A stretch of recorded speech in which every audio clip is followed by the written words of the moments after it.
Elasticity of ডিমাণ্ডৰ এটা numerical problem লৈছোঁ question পেপাৰৰ পৰা। ইয়াতে কুৱেশ্যনত কৈছে the price elasticity of demand of a commodity is 4, অৰ্থাৎ ইলাষ্টিচিটি কিমান দিয়াই আছে, and the percentage change in price is 8, অৰ্থাৎ প্ৰাইচ চেঞ্জৰ পাৰ্চেণ্টেজ হৈছে 8%। আমাক কৈছে find the percentage change in quantity demanded, অৰ্থাৎ কোৱান্টিটি ডিমাণ্ডেড কিমান পাৰ্চেণ্ট চেঞ্জ হৈছে বা চাহিদাৰ পৰিমাণৰ শতাংশ পৰিৱৰ্তন কিমান আমাক কেলকুলেট কৰিব দিছে।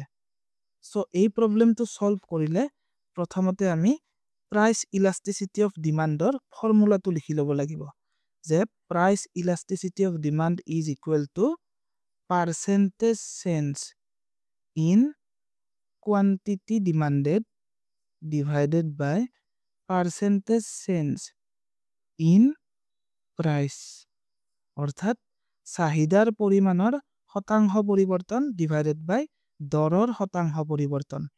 ইয়াতে আমাক প্ৰাইচ ইলাষ্টিচিটি কৈ দিছে কিমান যে 4, সো ইপিৰ ঠাইত 4 লিখি দিছো is equal to percentage change in price কিমান দিয়া আছে 8% দিয়া আছে, সো ইয়াতে হ'ব 8% আৰু ওপৰত হ'ব percentage change in quantity demanded.